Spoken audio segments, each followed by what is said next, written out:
Bueno, hola, buenas noches.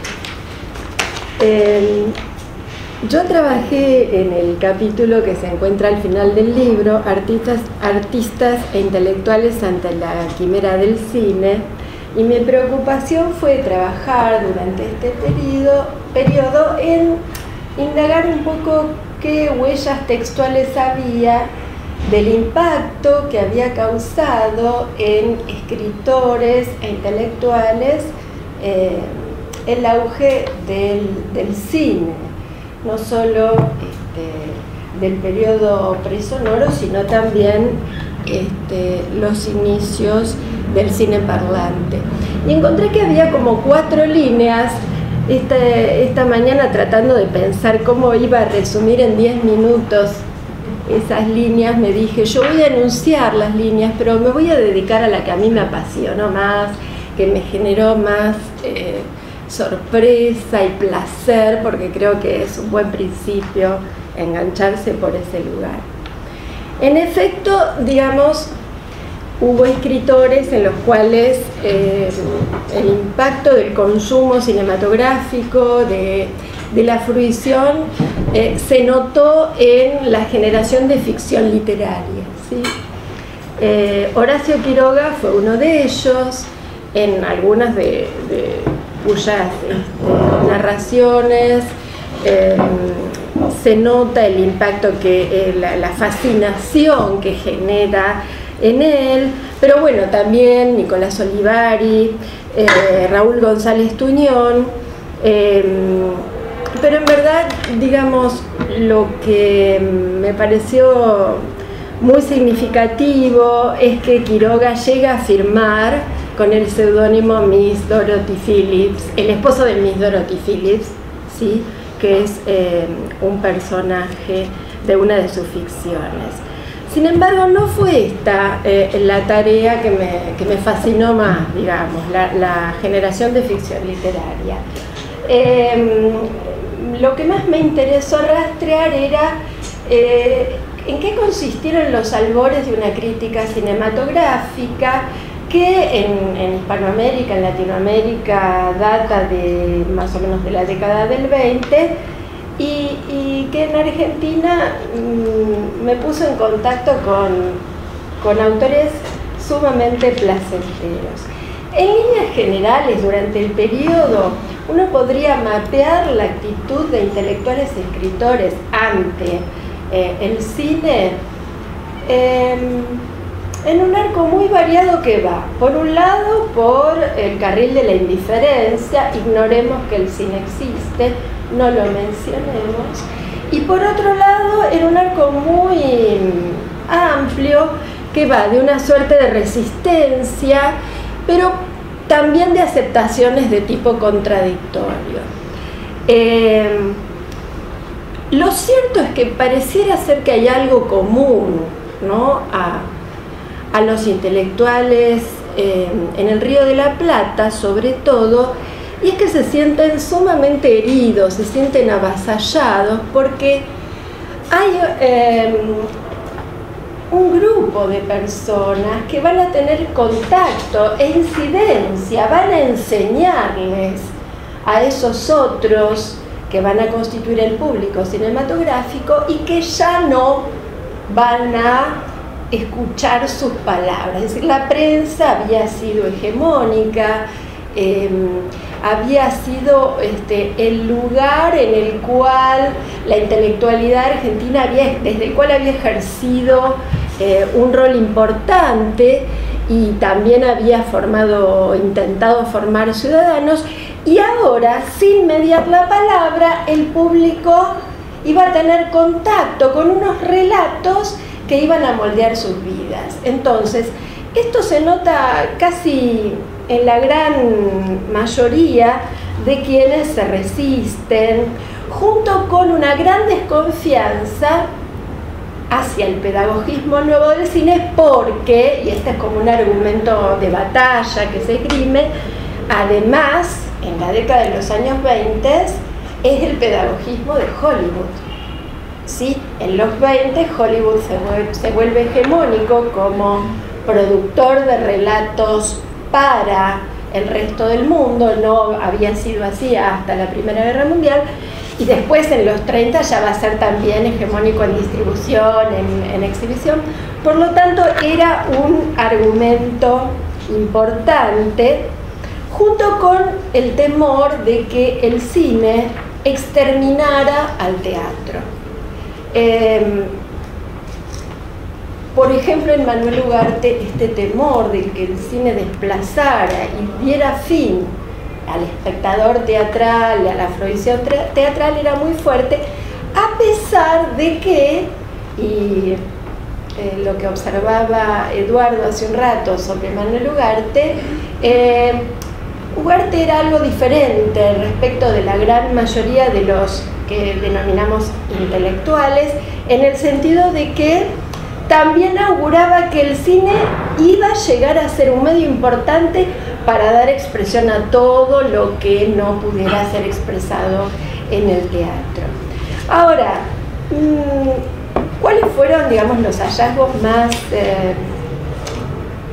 reconfortantes y placenteros? Bueno, por empezar, Quiroga, ¿no?, que es como el crítico más prematuro y primigenio. La primera vez que Quiroga, en el 18, publica en El Hogar una nota sobre cine, todavía el diario Crítica no tenía una columna fija sobre cine. Recién el año posterior, un año después, empieza esa columna que en un par de años, del 19 al 21, en Crítica va a tener 2 páginas y una gran cantidad de fotografías, de anuncios que tienen que ver con el sindicato cinematográfico, el Star System, una gran cantidad de aspectos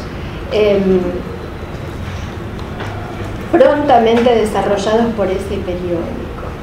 ¿Por qué se habrá interesado Quiroga en la crítica cinematográfica?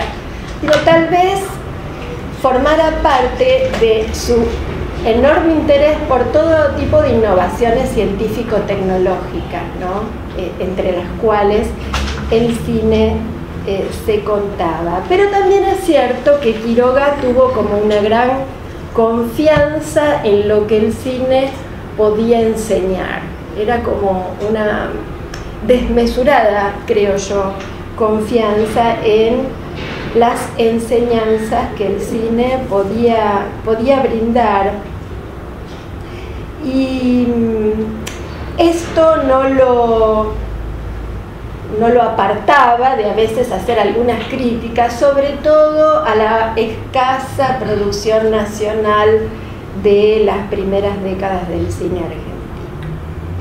Otra sorpresa placentera y mucho fue revisar los escritos de Arlt, algunas notas y algunas aguafuertes que publicara en El Mundo a partir del 29. Yo encontré una microsociología urbana alrededor del cine, ¿no?, pero muy minuciosa. O sea, uno se entera de todos los negocios paracinematográficos que generó entre los típicos chantas porteños de los años fines de los 20 en la ciudad de Buenos Aires, el cine a través de el humor indignado de Arlt, ¿sí? Y entonces lo que él llama los buscavidas, las academias, las encuestas que había, ¿no? ¿Es usted fotogénico? ¿Soy yo fotogénico? Y entonces Arlt comenta que los jovencitos y jovencitas conseguían, con el argumento de que iban a ir en efecto a triunfar en Norteamérica, conseguían que sus padres y madres les dieran el dinero para las fotografías, para armarse una especie de álbum e ir a presentarlo, claro, a los concursos. Claro, la indignación, ¿no es cierto?, de Roberto Arlt iba justamente dirigida a todos aquellos que comerciaban suciamente, inescrupulosamente en torno de este arte cinematográfico. Pero esto no le impide digo, a mí me interesó mucho toda su serie de lo que yo llamo observaciones microsociológicas en torno del cine en los barrios y en el centro de Buenos Aires, pero esto no le impidió ver el carácter artístico. Él puede hablar sin ambajes de que una obra de Chaplin es un poema cinematográfico, ¿sí? Es decir, no está el prejuicio. Y tal vez como en Quiroga sí aparece en Art la denuncia de que en el mundo intelectual en verdad hay una gran hipocresía, es decir, muchos intelectuales no declaran que gustan del cine porque es el espectáculo que las sirvientas de Buenos Aires están mirando con placer. Pero Art va a ir un paso más adelante, ¿no? Y habla de que el cine es una cátedra amorosa para la población de Buenos Aires y en especial para las mujeres. Entonces, sobre el valor pedagógico del cine, llega a pensar que tiene como un valor, un poder revulsivo, Roberto Arlt. Yo creo que el propio placer hace que su confianza se vea como hiper exacerbada. En efecto, uno puede llegar a la conclusión de que en el Buenos Aires de los años 20 y 30 el cine transformó los hábitos urbanos con un poder sobre el grueso de la población, de lo que se llamó las multitudes y algunos despectivamente las masas, que alarmó a muchos de los sectores intelectuales sobremanera, ¿no? ¿Hábitos en cuanto a qué? Hábitos de fruición, es decir, no pasar por la letra escrita. Esto indignaba muchísimo, porque en verdad el componente de la palabra es un componente más, y esto indignó. Digo, yo hice un trabajo de rastreo anterior de la crítica latinoamericana, la incipiente crítica cinematográfica latinoamericana, y esto aparece con mucha fuerza. Además en meta. Sí, pero además el dolor por perder un lugar importantísimo, los intelectuales.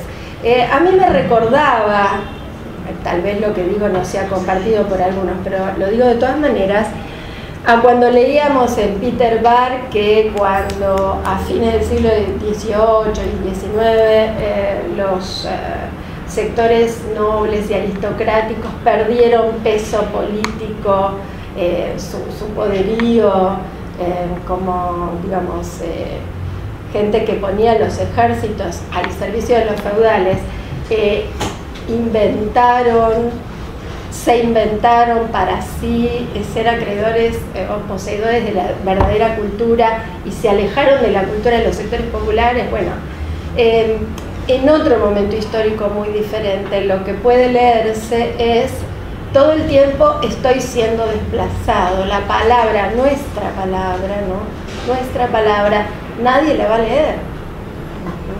Y el teatro era como el lugar donde espectáculo y literatura iban muy juntos, mientras que quienes más se resisten a los avances de la cinematografía lo que arguyen es que no, ahora pasan por arriba de los literatos, digamos. El que va al cine, rara vez o excepcionalmente una película es la versión de una novela, ¿no? La transposición.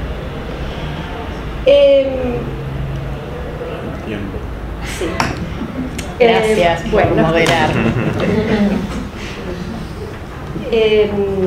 Digo, para cerrar, y esto lo van a poder ver en el libro, la actitud desde la crítica cinematográfica de Quiroga y de Arlt es bien contrastante, junto con la de Borges, a quien dejé para el otro periodo porque la crítica cinematográfica para Sur de Borges es de fines del 31 y ya es como el final de nuestro periodo, pero se contraponen y mucho a lo que publicará Klimovsky en sus cinedramas en Claridad, la revista de izquierda, digamos.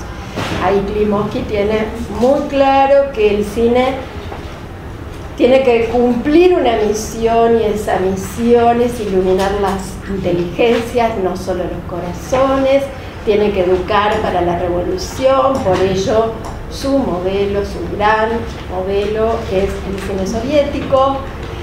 Detesta, defenestra toda huella de influencia del cine norteamericano que pueda leer en cualquier producto europeo. Es curioso porque Borges rescata y mucho el cine norteamericano, ¿no? Digo, y no tiene para nada en cuenta ese deber ser que a Klimovsky lo desea. Entonces, bueno, me pareció que elegir a estos pequeños casos era como una muestra de ese abanico de posición.